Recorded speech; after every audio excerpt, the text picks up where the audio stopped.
Welcome to Think and Thrive. First of all, I would like to say thank you to the media staff and the media students who are with us today to take advantage of an incredibly unique opportunity to meet our special guest. So today, we are really pleased to be able to present CNN correspondent Eleni Giokos, who's been with CNN since 2015 and covers a wide variety of areas in both the Middle East and on the African continent. And we're really pleased that she's with us today. She's going to be interviewed by one of our Year 13 students, Yaya Al-Shafi. And we are really thrilled to be able to welcome them to the Think and Thrive stage. Enjoy.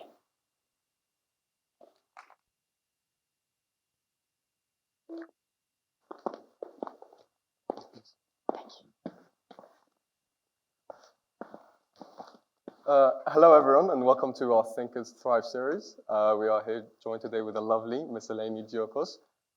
First of all, we wanted to ask you, how are you today? I am great. I'm so delighted to be with you. I love speaking to students. I've done it throughout my career, so happy to engage and excited for all the questions you'll be asking me today. Yeah. So am I. So, and how are you doing, by the way? I'm doing excellent. I'm very excited to have this opportunity. It's an important question to ask how people are doing. Yeah.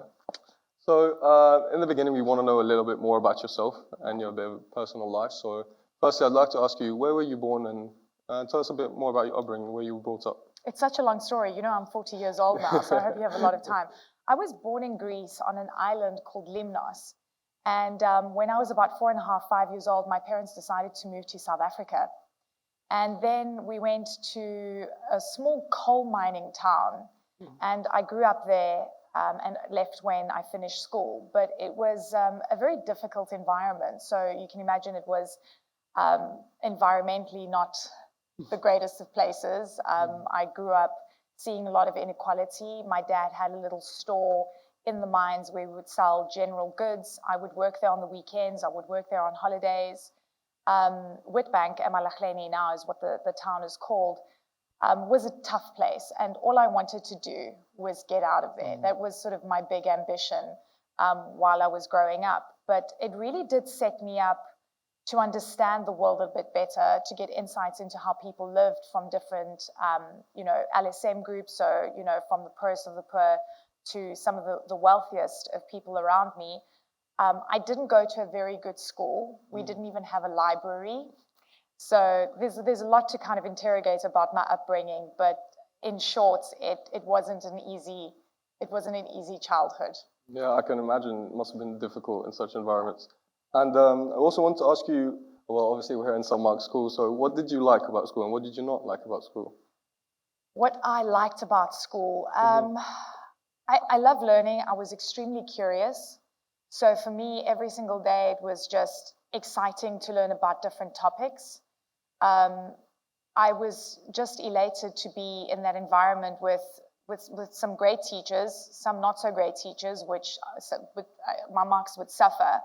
And that's probably one of the things that I didn't like about school, that I felt that when I was battling with certain topics, I wasn't in the position to get more resources to assist me. My grades would change dramatically. You're taking me back a long time now. My grades would change dramatically depending on the teacher we had in subjects, the subjects that we did, specifically in high school, because, you change classes, for specific topics. That's probably one of the things I didn't like. The other thing I didn't like is that we didn't have a library. We didn't have many resources where I grew up. The other thing I did enjoy is that I was a hockey player. I was very sporty, and I did really well there. So I enjoyed the extramural activities. I would always engage in debates. Anything to do with debates, anything to do with theater, and anything to do with speaking. Which, I mean, in hindsight now, it was clearly like sort of a setup to what I'd be doing today. But school was, I think, an important escape for me, specifically because I grew up in a town where there wasn't much to do. Yeah, and you spoke a little bit about your interests in school and what you liked and not liked. Did you always imagine being something along with a CNN correspondent in school? No, but I was a dreamer and I would daydream a lot, and I really encourage you to do the same. You have to daydream. Back then we didn't have gadgets, we didn't have laptops, we didn't have PCs. In fact, even though, because I grew up, I was at school, I finished school in the year 2000. Some of you were born in the year 2000. 4 years after that, but yeah. Oh my gosh. We didn't have distractions like social media. And because we didn't have those distractions, we would get bored often. And in that boredom, you would have time to think, to create ideas. And I think that all I knew is that I wanted to do something great. I wanted to be successful. I didn't know what success looked like because we just didn't come, in my family home, we didn't come from that environment. All I saw was my dad, struggling, working really hard. We were 4 girls, 4 daughters. He worked every single day. We never went on holiday. And I just knew that I wanted something better. And I think that my base on that was watching TV and seeing the abundance that existed in the world. And I wanted a piece of that. I think when I was younger, I probably was really keen on becoming a teacher. I really loved the teaching process. It was exciting because you'd talk, and I always used to play, I don't know if you remember this, I don't know if you guys used to do this, but like teacher with my sisters. Is that what you guys like? You put 2 words together and it's like a game. And then I wanted to be a psychologist, and then funny enough, in 1998, what decade are we in? In 1998, I decided that I wanted to learn to draw and paint. And it was like a calling. And then I just taught myself. I just didn't stop because we didn't have social media to distract us. So I just got into this, and I was actually a really talented artist. And I started producing amazing artwork. We didn't have art as a subject at school. It wasn't available. There was no art classes. So you must understand how lucky you are that you have so many different things to explore in a school like Sunmark, because many people still today in the world do not have this experience. And then I wanted to be an artist, and I was oil painting. Even my house now, I've got my old oil paintings from when I was a kid. And then I went actually on to study fine arts and graphic design at university. And I was doing really well, but there was one problem. It was really expensive. And I was working and studying at the same time. I was a waitress to fund my studies. And the money just was not enough to buy all the materials that I needed. So then we can talk about like what happens next. But then the question is, what sort of happens next to get me to where I am? So I think my trajectory is completely far removed to where I am today. And that's the beauty of where you guys are. You might have an idea of what you want to do. Maybe you had an idea a few years ago of what you wanted to do, but you evolve, things happen, and you have to trust the process, because sometimes it's financial, sometimes it's situational, sometimes it's the macro environment, but you have to learn to be flexible and adapt. Yeah. And we were earlier speaking about having dreams and success and along sorts, and you were also mentioned having a father figure that was really hardworking. So I want to ask you, who did you idolize, especially growing up? Was it something specific to do with broadcasting? I know you mentioned a lot about watching TV, or was it something different along from broadcasting? I mean, what was the funny thing that happened to me growing up, and then again in hindsight, I realized that this also, helped my trajectory, is that when we moved to South Africa, my parents couldn't speak English. And, we ended up being translators. So my dad would make me phone lawyers when I was really young. I was like 7 or 8, and I would have to translate. And then when I was in the store helping him on weekends and on holidays, he would make me translate the newspapers for him. And then we would watch the news, and he would make me translate. And he would make me speak to people that were much older than me, forcing me to have the confidence to do that.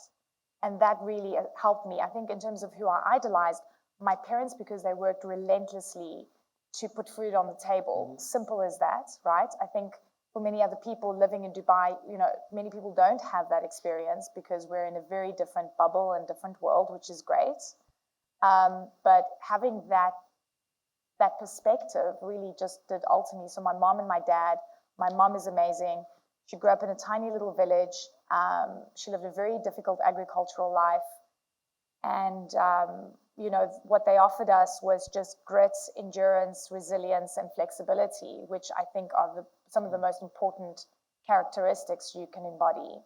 And then, of course, Nelson Mandela is one of my idols. But I don't know, do you guys know who Nelson Mandela is? Yeah, of course. Did you guys like study that? Did you go deep dive? Okay, good. Maybe not as deep as maybe students in South No, Africa. no, But yeah, maybe. exactly, yeah.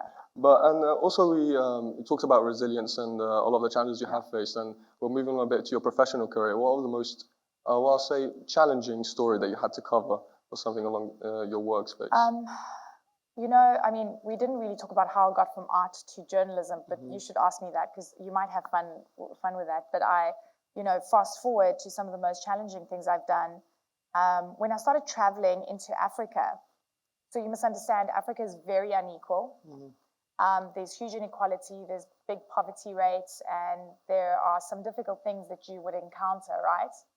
I think that there's a few stories. So when I traveled to Nigeria, and I think this was the first country out of South Africa that I traveled to, and I just saw an enormous population in Lagos, bad traffic, people working really hard, just trying to make ends meet, and then seeing the human impact of that.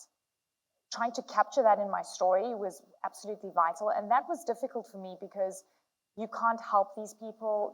You can maybe help some people that are asking for assistance on the road or whatever, you can assist, but you can't really change their lives dramatically. And the way that you can do that is by telling their story. I think still for me, covering stories where I see immense inequality, or when I go to a village in Rwanda and I see a woman with a baby on her back picking chilies and getting paid half the money that her male counterparts are getting paid, because firstly, she's a woman, and secondly, she needs to stop to nurse her baby. Those are tough stories for me, and I get very emotional about them. Another really difficult story that I did was a few years ago, there were bad fires in Greece, and I went to the island that was most impacted, and I saw forests, thousands of hectares of virgin forest, we're talking about like thousands of years old, completely burnt to the ground. And that really hurt me as well. I think this is a very emotive career. You can't really extricate yourself from what you see. But, you continue to just say, what is my end game? It's just telling the story. So it seems like you have a lot of strong motives and passions towards actually corresponding. And now that I'm actually very curious, what caused you to have that shift from art to corresponding? Yeah. So as I said, it was monetary mostly, and I was devastated that it was just not working out for me financially. And I wasn't sleeping, and I was waitressing. And I walked past a sign. So I decided I wasn't going to do my practical subjects because art practical is very expensive. Every week you have a project, you need to buy Fabriano paper, you need to buy art, paints and stuff. And I was like, I'm going to save up money for 1 year, and I'm going to just do my theory subjects for a year, and then I'll continue my degree. And in doing that, I was devastated. But on the same day that I signed up for the new university year, I walked past a sign in a building that I saw always, but I just clearly didn't notice. It said Tux FM, which was the university radio station that was actually regional to the whole city, Pretoria, because I studied in Pretoria. And next to the sign of the radio station, there was another sign going, we're accepting applications now for newsreaders and DJs. And in that moment, I got goosebumps. It was a physical response to the sign. It was, I don't know why I got it. I don't know how this happened, but I had to listen to the physical reaction that I had in that moment. And I went upstairs and I applied, and then I got the job. And then I was like, wow, I hadn't really thought about doing journalism or doing broadcasting. So I started this, and I think I was on the job, and it was volunteer work, so we weren't getting paid, but it was, I was on the job, and then I said, I have to pivot. So then I picked up anthropology as a subject. You all have to take anthropology as an extra module at university. It gives you an incredible insight. And then I decided I'm going to do this. I'm going to become a journalist. What becomes even more weird is that during this experience, I then thought, where am I going to go next? How am I going to get into radio or commercial radio or national TV? And I applied to a national broadcaster. Well, it was free to air, it wasn't the state broadcaster. And they wouldn't take me, of course, because I was like a student. I knew nothing. And I kept on bugging the news editor. I phoned him every single day, and he's like, Eleni, you are killing me. He's like, leave me alone. He's like, I'm going to change my number. And eventually he said, you know what, just come. And I said, look, I'll come throw paper away. I'll sort out the scripts. I'll pour water. I'll make coffee. But can I be in the environment? So I go and I do this sort of internship for a couple of months. One of the reporters resigned while I was there. I got the reporting job. I then had a reporting job on the station. Wow. So it was like, I just couldn't take no for an answer. For me, no didn't exist. There was like, now I accept no. But back then, I was young, I was fearless, and no didn't exist. Obviously, I feel like you have a lot of like passion towards obviously the corresponding, and you have a lot of opinions. And we earlier talked about the pay disparity between men and women that you noticed in Lagos. So when you're reporting a story, do you struggle staying objective, or how do you stay objective? I think that there's a point where you are objective on certain issues, whether when it's politics and when it's factual. For example, if you're covering a very factual-based story, you absolutely have to say, you know, be objective and you cover both sides. But when you're seeing an impact on people that shouldn't be there, you can't decide between whether it's right and wrong. You have to see that it is wrong, and you have an obligation to cover that. It is not right for men to get more money for the same job because a woman is now stopping to nurse. That woman should be protected. So sometimes it's not so much about saying it outright, this is wrong. It's about giving the facts and data. Your audience will decide, and your audience will see it on their own. You don't have to necessarily say it.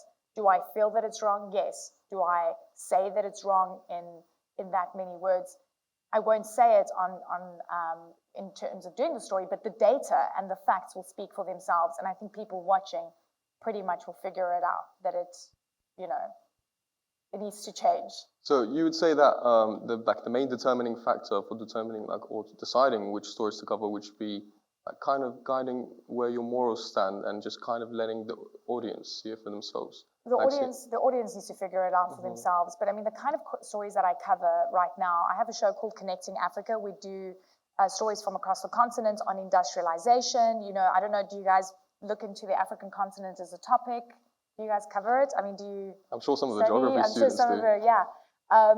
It's an exciting continent with a really young population, and we go and we cover some of the big stories, you know, the big infrastructure stories, the big, you know, the big CEOs, the people that are making a change. But in those stories, I always look for the human impact. I always look for the human impact, because it is not a story if you're not covering someone that is impacted. Is it a business leader or a business owner, a smaller business owner that has been impacted by this big infrastructure project? Is it someone that is picking the chilies, for example, that are eventually going to be exported to China? You have to look for the human impact. If you look for the human impact, that's what resonates with people. Like, you guys resonate with stories when you see an interesting person, right, that has an interesting story to tell. Who is that character? Who is that interesting story? And you have to search for that. So from these stories that you went looking for in Africa or throughout your experience, what was the most memorable story that you kind of stuck with you throughout your whole career? The most memorable in terms of good or bad? I mean, like negative. We'll go positive. Like negative. Maybe. Okay, so let's touch on both. I mean, there are going to be stories that will touch you, that will be absolutely memorable. I cover so much and I do so much and everything excites me. Some of the things that excite me the most is going and doing big infrastructure. I absolutely love it. I'm crazy. Like, if you put me in a factory with a hard hat and seeing how things are made, you're going to see incredible enthusiasm from me. Going to ports, being on ships, checking out how goods are being moved globally is so exciting, because from art, I then eventually ended up in financial journalism, which is a crazy switch. A crazy switch. Again, there's another huge story to that. But I think the most memorable stuff has just been the big infrastructure that I've done.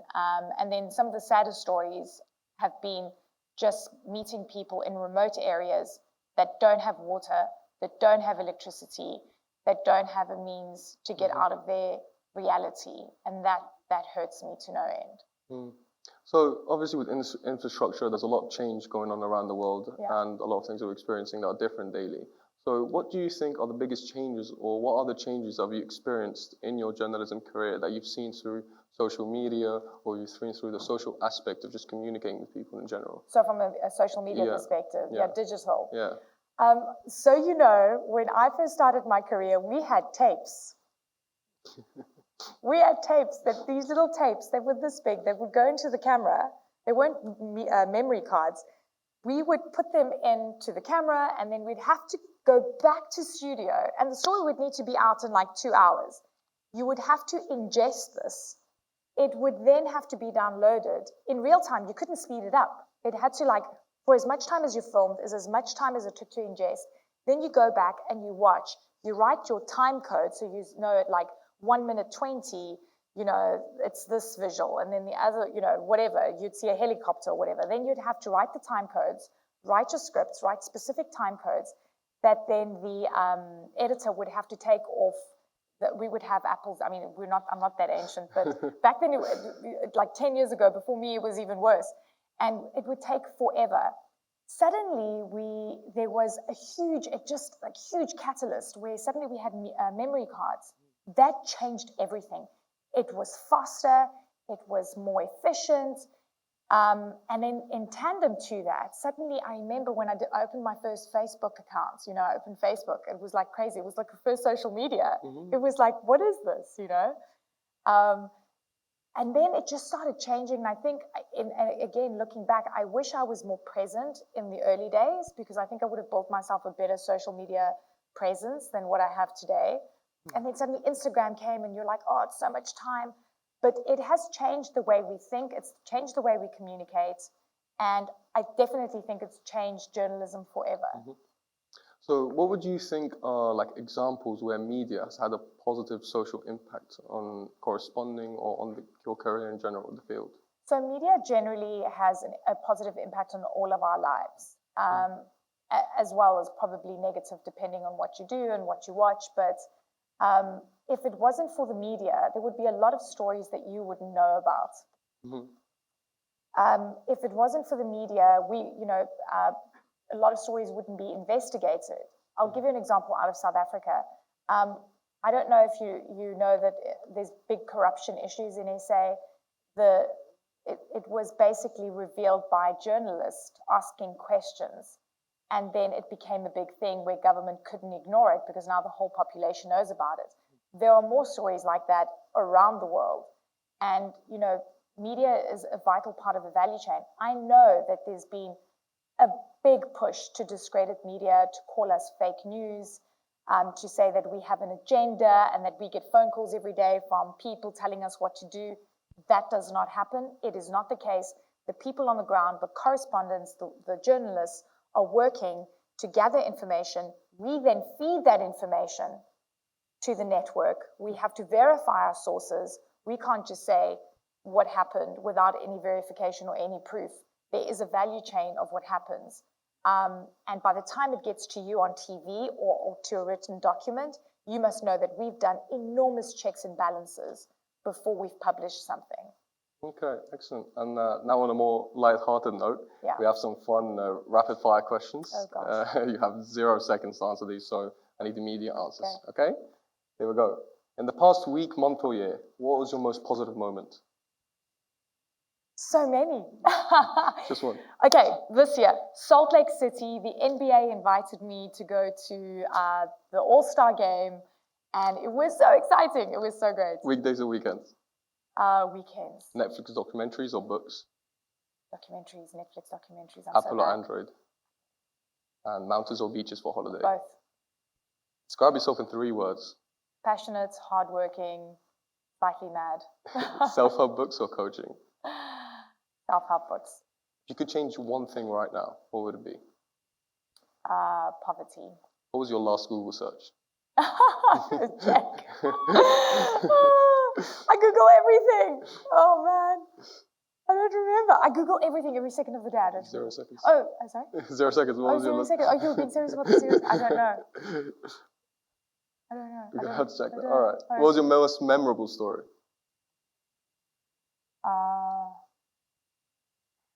Okay.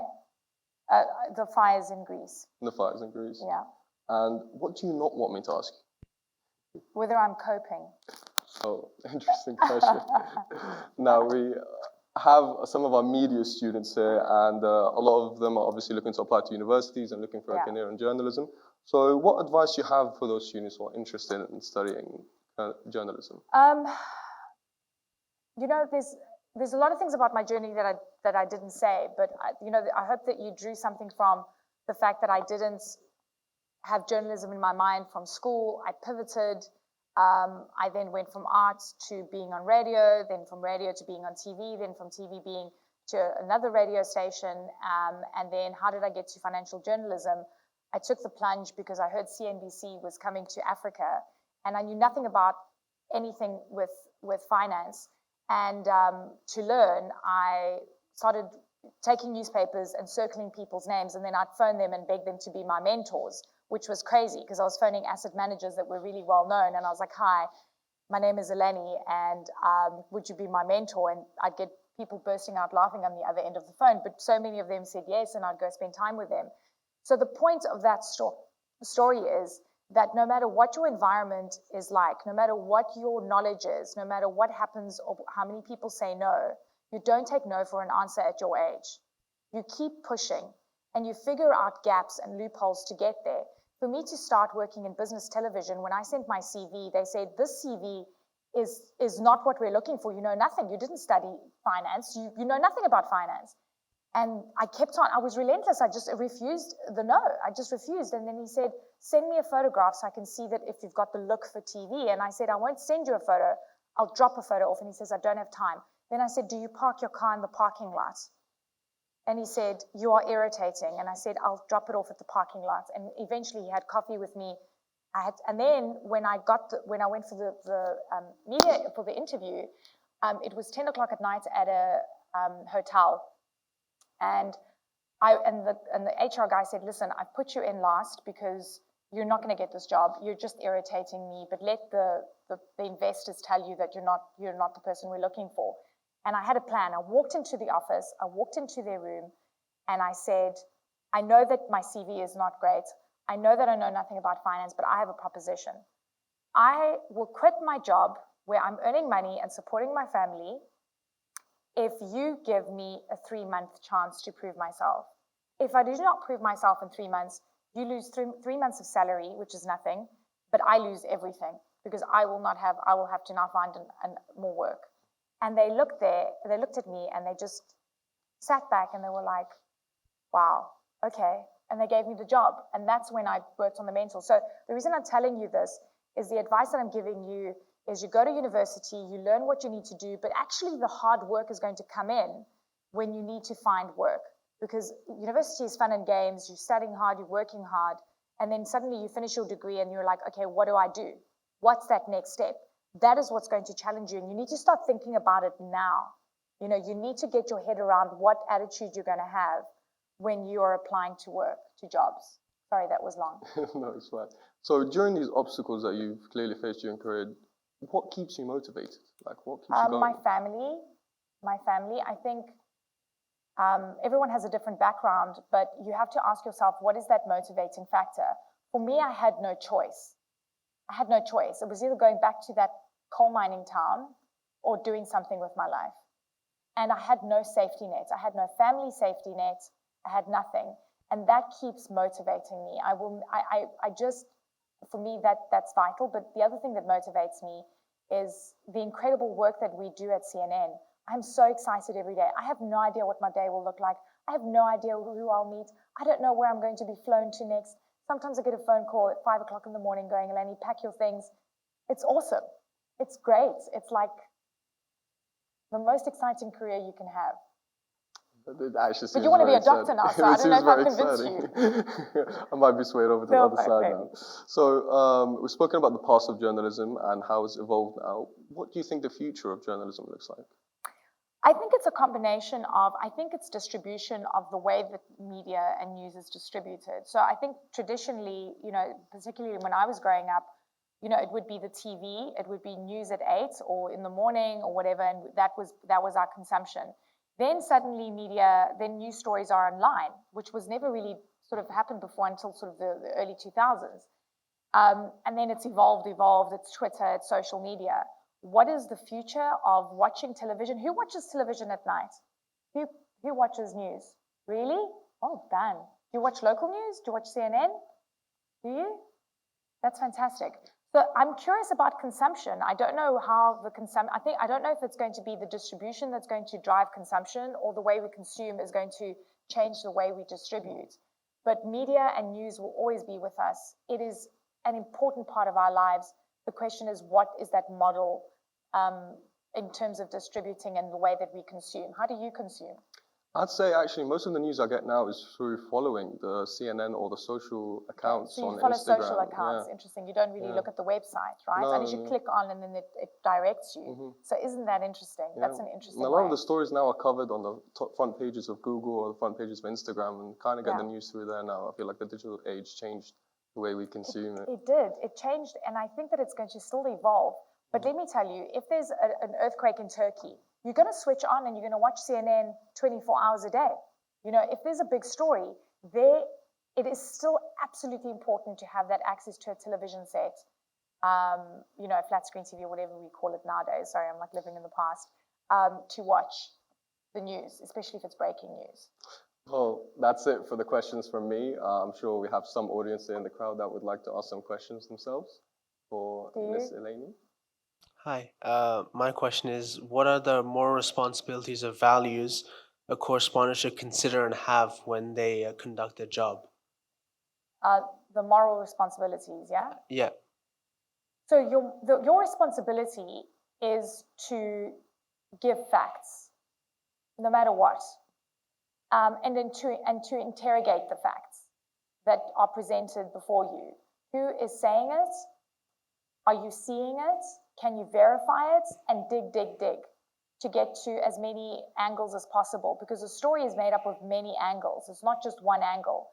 A number, for example, doesn't live in isolation, right? So if you say growth rates are 5% this year, you have to compare it to what it is everywhere, you know, what it was in the previous years. You have to compare it to how big the economy is versus other economies. You have to look at inequality rates. That's just one example.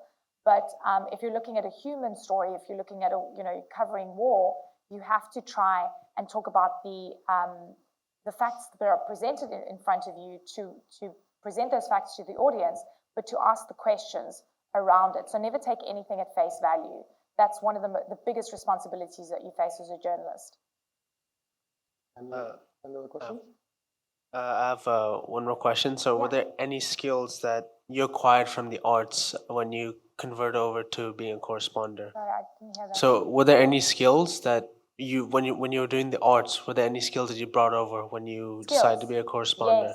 Yes, such a good question. Observation. The biggest skill that I learned in art is observing my environment. And I remember being in art school, and they used to make us, we'd walk into the room and they'd be like, draw the outside of the building.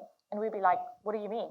They're like, you're walking into this building every day and you don't know what the building looks like. Draw the outside of the building. How many steps are there to coming up to this classroom? And I was like, whoa, it changed my perspective. And now suddenly I'm observant. I'm looking at details within my environment.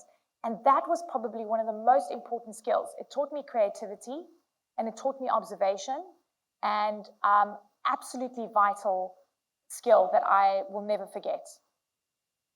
Has global media made your work easier or harder over the years? Harder. When I was focused mostly on South Africa and Africa, it was contained, so I could learn about 55 countries. I knew what was going on. I hope that's sort of what you wanted.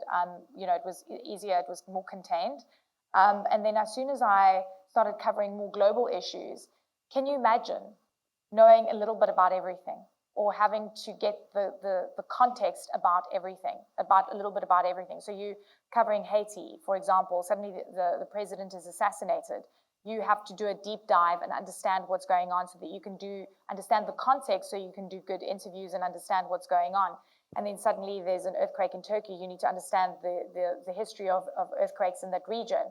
And then something is playing out in Bangladesh, and then you've got floods in Pakistan, and then you have political upheaval somewhere else, and then suddenly Russia, invades Ukraine, and you're like, what is the context around that relationship? What is the history of the Soviet Union? what is the history of Ukraine? What is the history of Europe and other regions? What are the political dynamics that are playing out? And suddenly you have to know a little bit about everything, but you have to try and do a really good job on it, And the only way you can do that is watching docuseries, reading, researching, and writing context. I actually have a book where I've got, I'm writing notes all the time about things that I read, and then I've logged it, like an old, I know I can do it electronically, damn. Anyway, it's tough. It's not easy to cover global media. Okay, so you said that you studied journalism, and with journalism, there's so many different jobs you can take. So I just wanted to ask, how did you end up being a correspondent, or how did you know you wanted to go into that type of job with your journalism It's a really degree? good question. So I actually didn't study journalism. I eventually did English anthropology and history, and then only when I was working did I do my honors degree in financial journalism. So I was working and studying at the same time when I was a professional. It was a confluence of things that made me end up in this. But when I spoke on radio for the very first time, I knew I wanted to be in broadcasting, whether it was radio or TV. And then I eventually realized I'm actually a visual person. I wanted to be on television. And then I pushed, and then I was like, okay, great, I want to be an anchor. And when I joined CNN, you don't just become an anchor, and I was already anchoring, by the way, before I joined CNN, because I was at CNBC, then I went to a local channel, then I went to Bloomberg, and then CNN actually called me because they had seen me on Bloomberg. So I got an amazing phone call. Can you imagine that call? Hi, can we talk? And I'm like, what is going on? Is this really happening to me right now? And it was an amazing journey. I mean, being a correspondent is really tough. Anchoring, I find a little bit more natural for me, but I didn't know that I was going to end up in this position. I just knew that I wanted to get into a high position in media to tell stories from around the world. And that was my goal, actually, as opposed to being like, oh, my goal is to be on TV, That wasn't sort of the frame of mind and thinking. It was a question that you didn't ask me. Which one? What is your favorite book? What is your favorite book? I want you to all go buy Think and Grow Rich by Napoleon Hill. A very old book. It was written in the 1920s. It's about creating abundance in your life and thinking differently. He interviewed many CEOs back in the day in the early 1900s to find out what the secret to success was. It's really good. Any other, did you want to say anything else? Sorry. No, I was just saying thank you. Well, thank you very much, everyone. Thank you, everyone who watched this online or any social media platform. And thank you very much, Miss Eleni. It's been a pleasure. Great to be here. I hope you enjoyed it. I hope you found it exciting.